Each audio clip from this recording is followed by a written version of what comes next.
Everyone always talks about after the storm or during the storm, but no one really talks about how intentional or necessary the storm really was.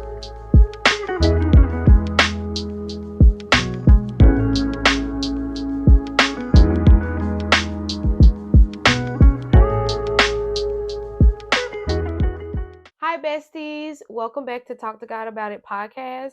Today, I want to discuss with you intentional storms. So, I first want to kind of discuss the storms that don't really look like storms. Sometime this past July, I was sitting and I was thanking God for taking me out of the prior storm that I was in. But at the same time, I was asking Him, why didn't it feel better than the storm that I was in? I wanted to know why it felt like, even though I was out of the prior storm, why did it feel the same? Yes, I was out of it and I knew I was out of it. I could tell I was out of it. My surroundings looked different. I knew I was out of the storm, but I felt like I was still in the storm. So much so that I legit wrote down in my journal, why does this new beginning feel the same? Am I really in a new beginning, or do I just want to be in a new beginning? While spending time with the Lord, I read a little bit of Isaiah, and I just expressed to God that I didn't feel like I was truly out of the storm. I could still feel the war. I was recently in a flight or fight mode, and once I got out of that, it felt so unusual. Like, it felt as if I was still in it because I really didn't know what peace felt like at the time. The emotions that I was feeling, it was kind of foreign to me. It was like, how do you embrace that the fight is now over? You no longer have to fight. It's hard for your mind and your body to act accordingly when you're no longer in flight or fight mode. And that was me. And I was expressing to God, these emotions here, they're foreign. Like, I kind of feel peace, but I'm kind of wondering, and I'm kind of in a flight or fight mode. I'm getting sleep, I'm feeling rested, but it just feels foreign to me because I haven't experienced that in a year and a half. Guys, it was a year and a half how long I was in flight or fight mode. Now that I was out of it, or now that I was in a situation where I didn't have to be in flight or fight mode, it was so foreign because it was so long. It had been so long that I was in a peaceful environment, in a peaceful situation, that once I got to that peaceful situation, I still felt like I was in the storm. I didn't know what to do with myself. I would wake up and be like, okay, so what do I do? Like, it was just so foreign to me, and I was expressing it to God. And the Holy Spirit told me to look at Joseph's timeline. Now, if you don't really know who Joseph is, I'm pretty sure you've seen the movie. I think we've all seen the movie, honestly, when we was younger. Joseph and the colorful coat. It was the one where his dad gave him this colorful coat. His brothers were jealous of him, sold him to Egypt, and on down the line. It was a cartoon. I'm pretty sure everybody has seen that movie. Movie is beautiful. I love it. I used to watch it all the time. But things are different when you read it, and it hits different when you read it. So I'm looking on Joseph's timeline, and I'm seeing that after Joseph's gift was activated, he had his dream, and long story short, he was in the middle, but they were bowing down to him. And he told the dream to his family. I mean, of course, that's, he didn't know no better. And his brothers definitely felt some type of way. I mean, I can't say that I wouldn't feel some type of way. So after the dream, his brothers were going to kill him. But God spoke to one of the brothers. God said, spare his life. And they sold him to Egypt instead. Little did Joseph know, him being sold to Egypt, that was his new beginning. Yet it was a new storm for him. After being sold, he then begins to be a servant of Potiphar. Shortly after that, there go the enemy. He gets accused of seduction towards Potiphar's wife, and obviously Potiphar is going to listen to his wife, as he should. Little did Joseph know this became a new beginning again. So let's take a look at Genesis 39:20, which says, Joseph's master took him and threw him into the prison, but the Lord was with Joseph and showed him kindness. He granted him favor in the sight of the prison warden. The warden put all the prisoners under Joseph's care. He was in charge of whatever they were doing. The warden did not concern himself with anything that was in Joseph's care because the Lord was with him, and whatever he was doing, the Lord was making successful. So although it was a storm for Joseph, Joseph had the favor of God on him. Imagine you in prison and yet you are over all the prisoners. Later in Genesis 40, there were two people sent to prison. Now, this is what I like. They were sent to prison. They later had a problem, and God made sure Joseph was the solution to their problem. They both end up having dreams. And they were like, we got these dreams. We don't have anyone to interpret. And Joseph said, don't all dreams belong to God? Tell me the dream. After Joseph interprets both of the dreams, they both come to pass. The cupbearer was freed, which is a part of the interpretation of his dream. And Joseph said, tell Pharaoh about me. Unfortunately, the cupbearer forgot for a whole 2 years, forgot about him. As soon as he got free, he forgot about him. But check this out. God causes Pharaoh to have a dream that nobody could interpret. Nobody but Joseph. The cupbearer remembered Joseph. Pharaoh immediately sought Joseph out of prison. And the Pharaoh was like, I had two dreams. Nobody can interpret it. And I heard that you have the power to interpret it. Joseph said, I don't have the power, but God will speak concerning the welfare of Pharaoh. Love that. Love that. Because you gotta give God the glory every single time. You gotta understand that it is not you. It is not you. Okay? It's not you. It's God working through you. And Joseph made sure to always give God his credit that is due, right? So not only did Joseph interpret the dream, but Joseph had a solution in regards to Pharaoh's dream. After that, Pharaoh puts Joseph in charge of the whole land of Egypt.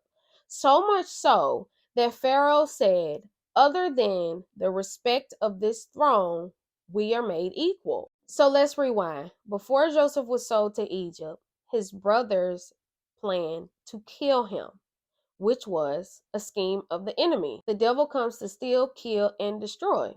But God was like, not this one, not this one.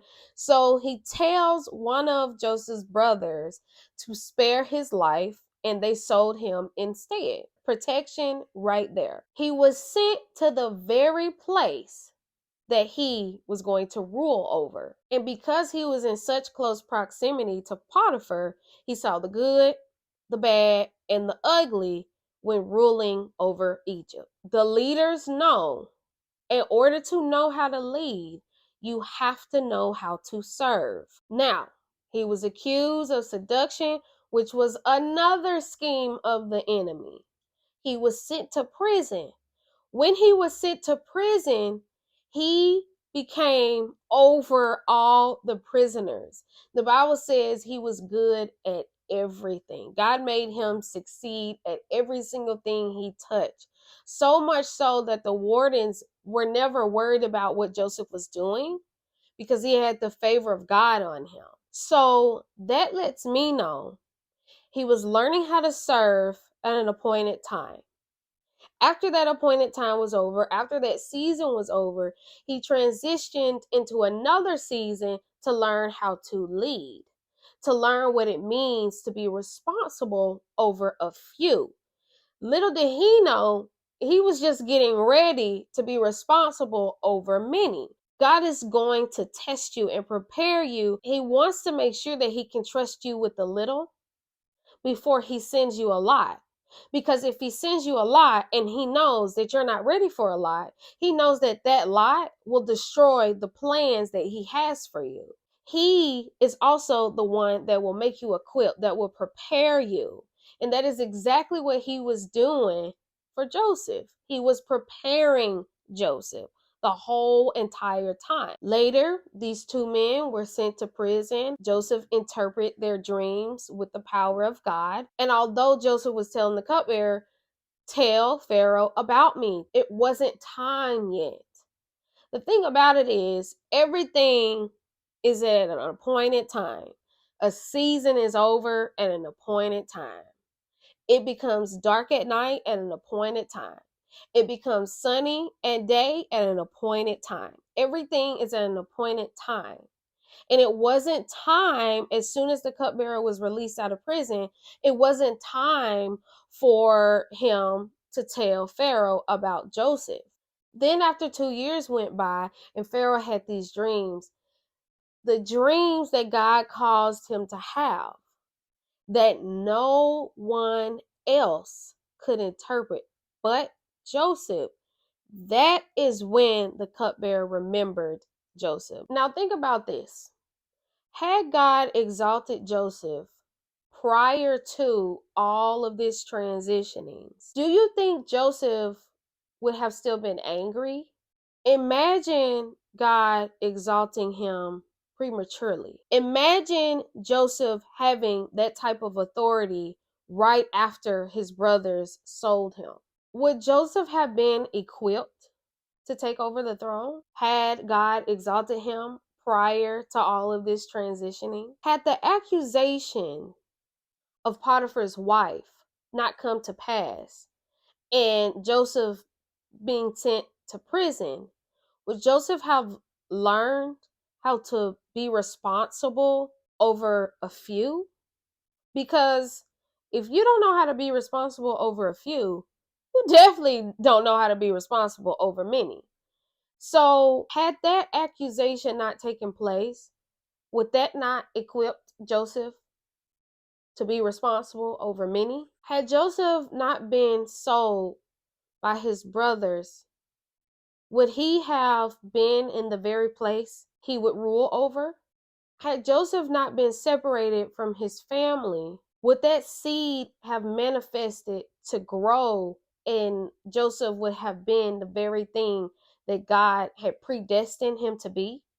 Joseph was in a place where he could not rely on anyone but God. And sometimes God will separate us from everything. He will strip us from everything so we can only hear from him. Because if we are going to do God's work, if we are going to be about our Father's business, we have to hear from him. We can't hear from God when it's chaos, when we're living in a chaotic environment. How can we hear God clear? Another thing is, sometimes God will put you in a position or in a season where you don't have a single choice but to wait on him to exalt you, but to wait on him to equip you, but to wait on him to prepare you for what you're asking for. So Joseph was in a storm with his family. That was one storm. He entered into another storm when he was sold to Egypt. He entered into another storm when he was accused of seduction.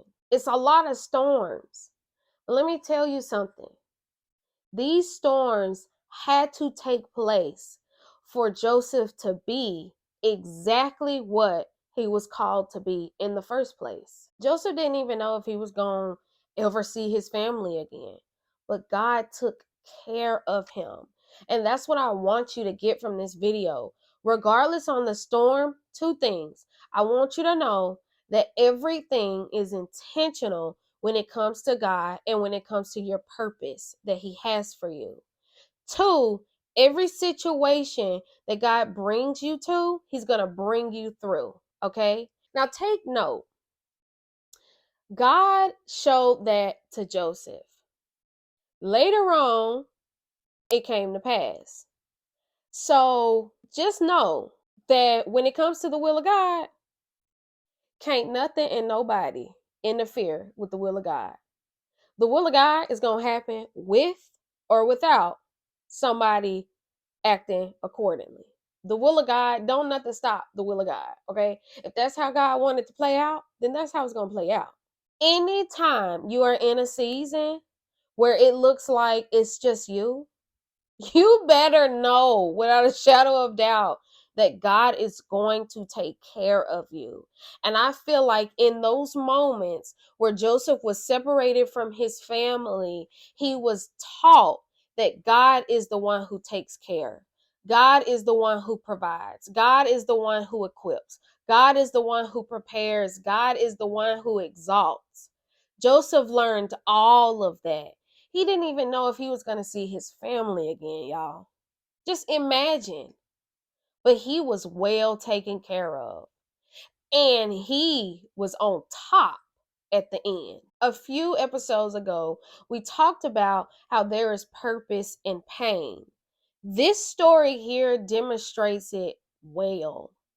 All the pain that Joseph went through, betrayal, accusations, he went through all of that pain, but it was so purposeful. It was intentional. You have to know that we serve an intentional God, okay? There is nothing that is a coincidence when it comes to God. Everything is intentional, everything is necessary. If He puts you in a place, it's purposeful. If He put you in a season, it's intentional. If He got you doing certain things when you want to do this other stuff, when you have other desires, but what He got you doing doesn't match up with your desires, it's necessary. It's to equip you. It's to prepare you.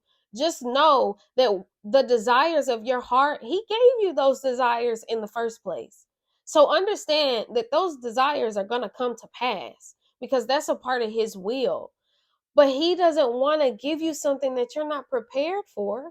Because the thing about it is, if God were to ever give us things that we are not prepared for, it could destroy us. In that time of isolation that God puts you in, that's preparation.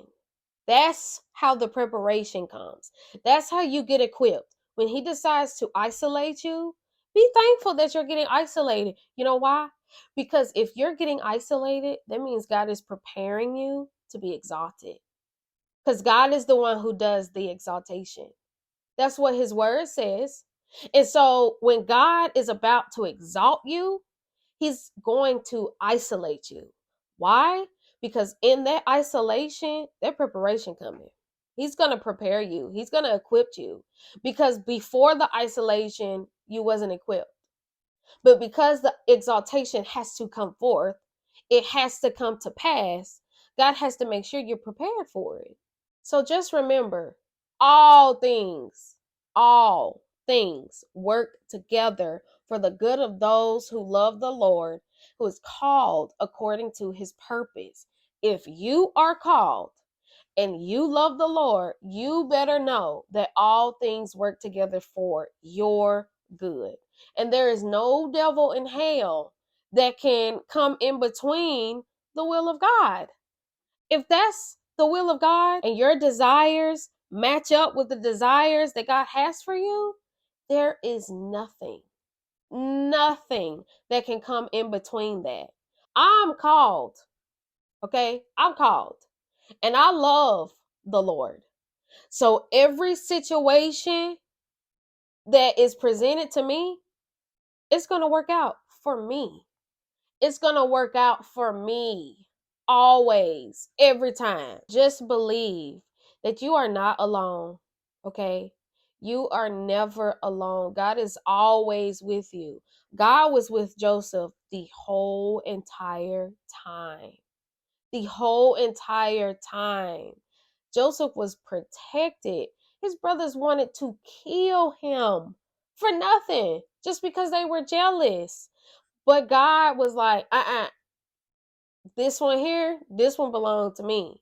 And if you don't know anything by now, you need to know that God don't play about his kids. His kids, God don't play about them. God don't play about them. And his life was spared. Why? Because there was something that Joseph was supposed to get at the end of that story, which was exaltation. How are you sold to the very place you became ruler over of? You have to know that God has to prepare you for this stuff. It rains on the just and unjust. But the just, we got some rain boots, we got a little raincoat, we got an umbrella. We're protected. Eagles don't soar as soon as they are born, even though they are destined to. You have to understand you are destined for greatness. According to the word of God, he knows the plans for you, plans of prosperity and plans of a good life. That's destined for you. It's destined for you to have prosperity. It's destined for you to have a good life. It may not look like it in the beginning, but that's according to God's will. And if you are called according to his purpose, that means you too. And if God can do it for Joseph, what you think he can do for you? God is raising you up and he is bringing you out, and he is going to be the one that's going to take you there. Keep the faith. Keep the faith. Because all things what? All things work together for the good of those who love the Lord, who is called according to his purpose. God bless, bestie. Bye. Be sure to check out GGC's newest creation, available now.